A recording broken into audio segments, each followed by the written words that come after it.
Nous sommes toujours dans les nouvelles du 1er novembre 2023, en train de voir ce qu'il y a dans un journal télévisé du soir israélien. Vous voyez ici qu'on est à la minute 22h37 et vous voyez en haut à droite qu'il s'agit de cette chaîne qui a pignon sur rue et qui est accountable, qui rend des comptes sur ce qu'elle dit, donc qui ne peut pas dire n'importe quoi, mais qui a une obligation de faire son devoir journalistique correctement.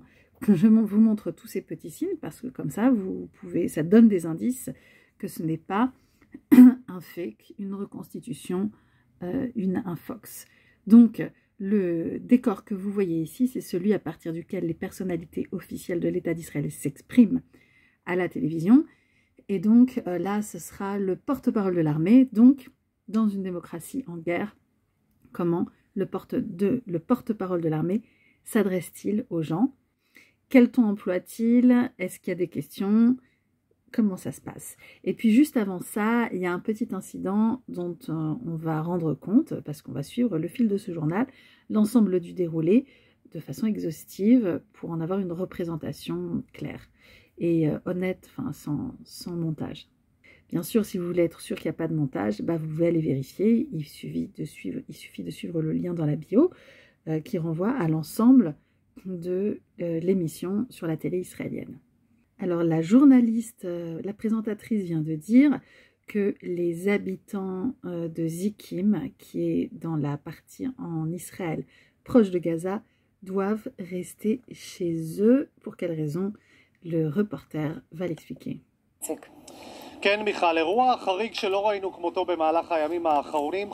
Oui, un événement qui sort de l'ordinaire comme on n'en a pas vu au cours de ces derniers jours.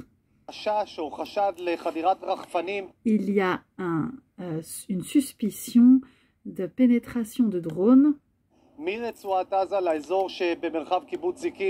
à partir de la bande de Gaza sur le terrain du kibbutz Zikim. Et du côté de la côte.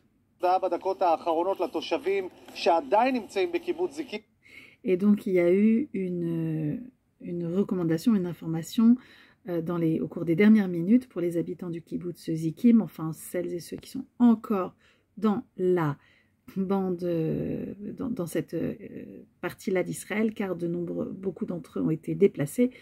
Et donc il y a 500 000 Israéliens qui ne sont pas dans leur maison en ce moment. Il y en a encore quelques dizaines. On leur a demandé de rentrer dans leur maison, de verrouiller les portes, de se tenir proche des abris protecteurs, des maisons renforcées, des pièces renforcées dans les maisons pour se protéger à cause du soupçon d'entrée du drone du Hamas qui serait rentré sur le territoire d'Israël. Donc là, on ne dit pas que ça s'est vraiment passé du tout, mais on dit qu'il y a des raisons de le soupçonner, parce que sinon Tsahal s'amuserait certainement pas à dire aux gens de rester dans leur maison, parce que chaque fois qu'il y a une sirène, ça contribue à renforcer le stress. Vous avez suivi qu'il y a une petite fille de 9 ans qui est décédée d'une attaque cardiaque, ou en tout cas d'une crise de panique ou d'angoisse. Et maintenant, c'est le porte-parole de Tsahal. Je pense qu'il a dit bonjour et qu'on ne l'a pas entendu. On approfondit dans la bande de Gaza, au nord, avec une préparation en amont, des informations précises de la part des services de renseignement. Tout est coordonné sur le plan des forces terrestres, du côté des avions et du côté des forces maritimes.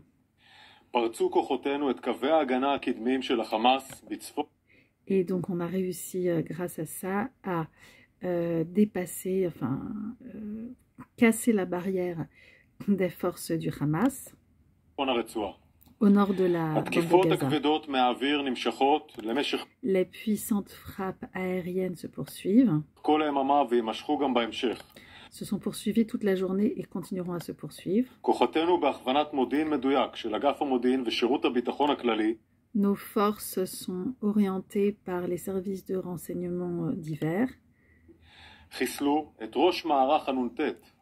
grâce à ça, elles ont réussi à tuer le chef de l'organisation des Nuntet. Et ça, vous verrez dans la description ce que c'est exactement tel que ça a été traduit en français. Qui envoie des missiles contre les tanks.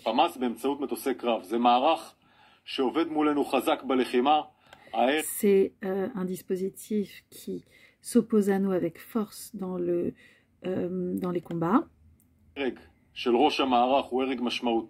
Et le fait qu'on ait tué leur chef va faire une vraie différence pour la suite des combats.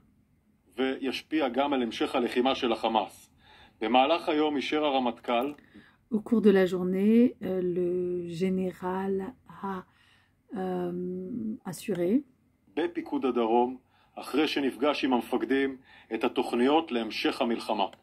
pour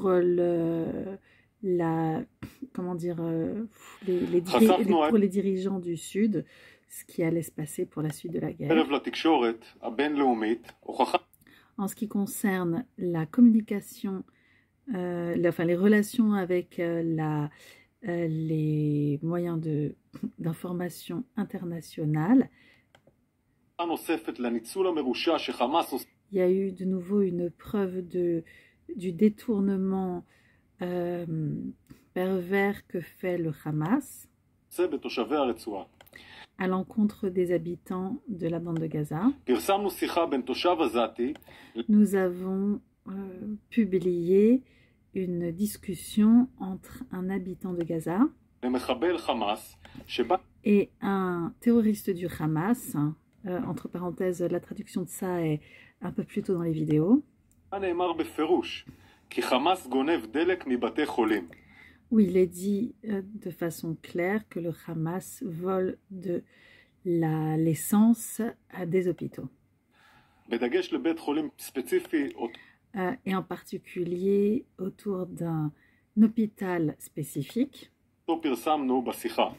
qui a été identifié, publié au cours de cette discussion.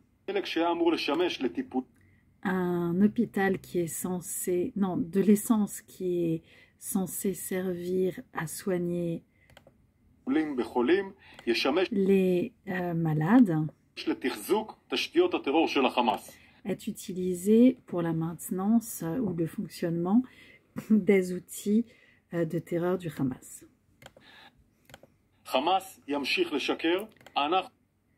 Le Hamas continuera à mentir, nous continuerons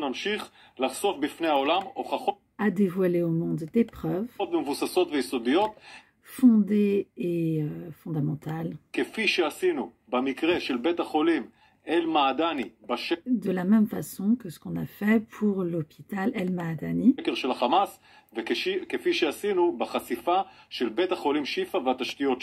Et comme on l'a fait à propos de l'hôpital Shifa et des structures qui étaient en dessous.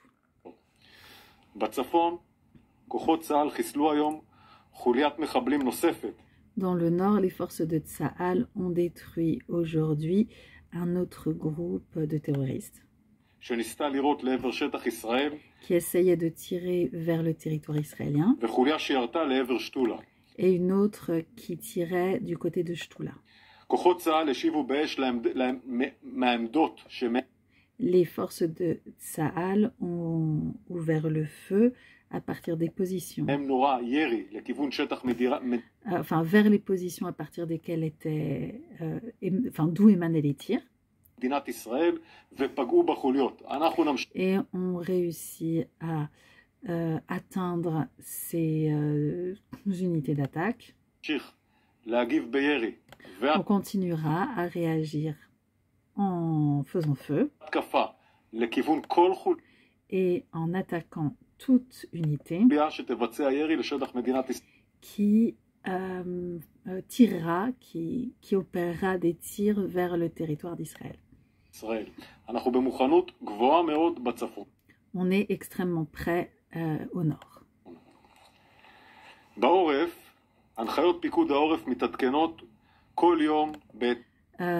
Du côté des civils, les recommandations aux civils sont mises à jour tous les jours en fonction de l'évolution de la situation. Aujourd'hui, nous avons eu la possibilité d'avoir des allègements, une certaine sorte d'allègement, c'est-à-dire quelques allègements, pour tout ce qui est lié au fait de pouvoir aller travailler. Et dans certains endroits, par exemple au centre de la terre d'Israël. Je vous demande d'observer les sites web et de constater les allègements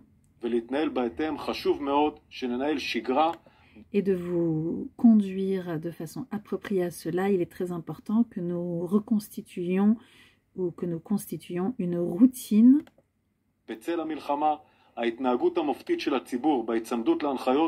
à l'ombre, enfin dans le contexte de la guerre, le comportement exemplaire des populations à sauver des vies, continuez ainsi.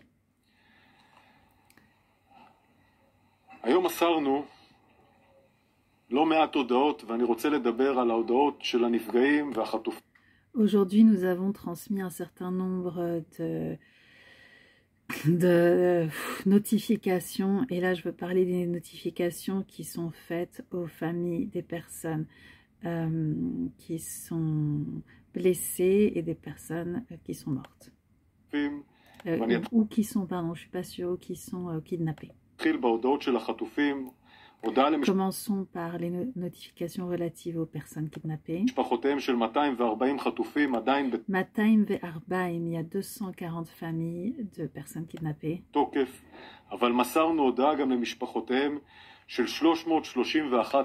Shloshmeot, shloshim ve'echad, donc 331 familles.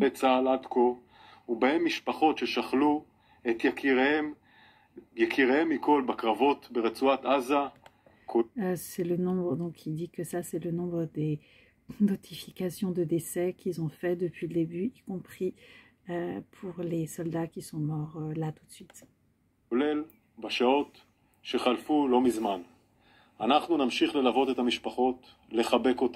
Nous allons continuer à soutenir les familles, à les prendre dans les bras. C'est la chose qui nous est le plus chère, la plus importante.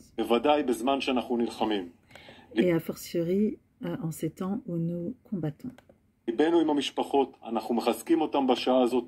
Notre cœur est avec les familles, on les assure de notre soutien tout de suite. Et ce sera ainsi pour toujours. Nous témoignons de nos vœux de convalescence, bénédiction de convalescence, mais voilà, enfin, c'est la même chose que le mot bénédiction. Donc de convalescence rapide aux personnes blessées, et nous allons vous accompagner. La guerre à Gaza est difficile, complexe, et nous en payons le prix.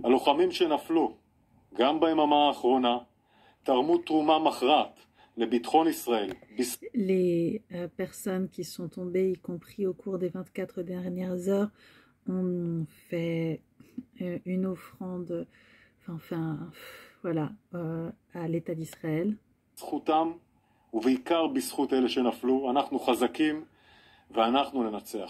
Grâce à eux, nous avançons, nous sommes forts et nous allons réussir. Question, s'il vous plaît. Vous voyez qu'il y a des questions.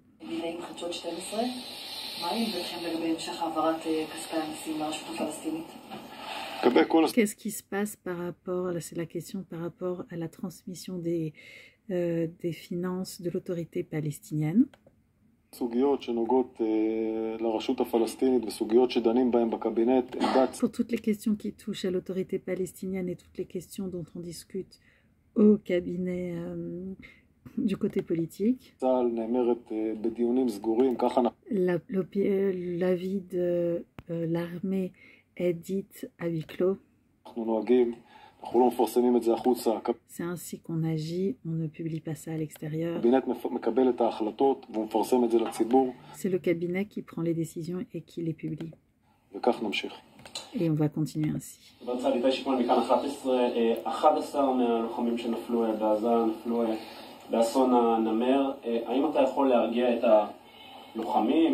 À propos des 11 soldats qui sont morts dans le tank, est-ce que tu peux rassurer les familles et les parents en disant que ce type de tank-là est un outil qui est sécuritaire.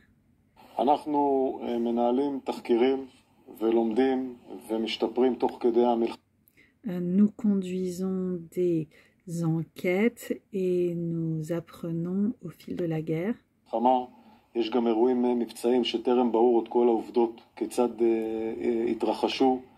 Donc il y a un certain nombre de choses pour lesquelles on est en train de clarifier les faits sur comment ça s'est produit. La bataille est complexe sur des temps très réduits.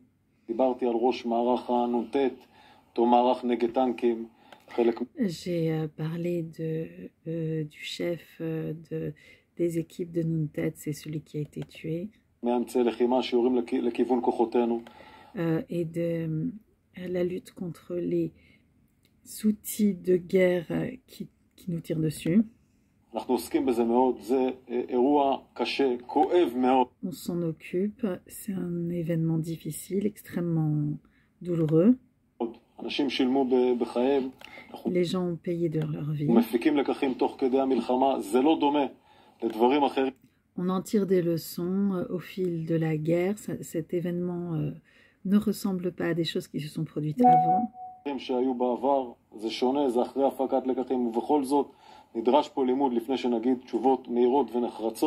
Il faut qu'on étudie les questions bien avant de pouvoir donner des réponses claires. On continue à progresser.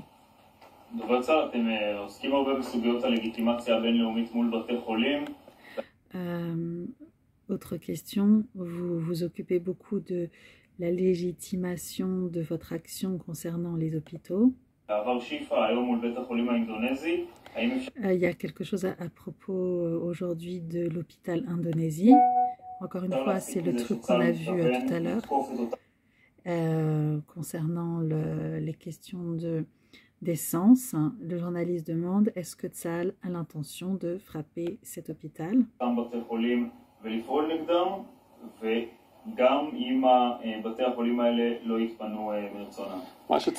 Y compris, est-ce que Tsahal le ferait même si ces hôpitaux ne font pas partir leurs malades de leur propre volonté?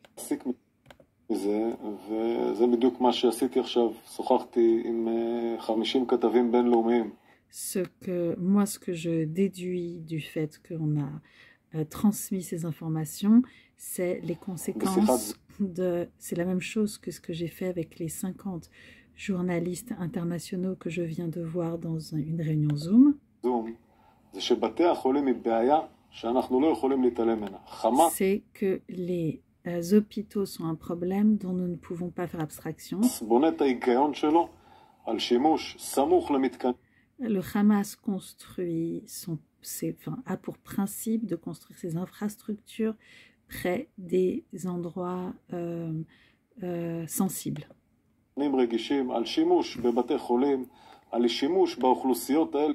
D'utiliser les hôpitaux et les populations en tant que protection, bouclier humain.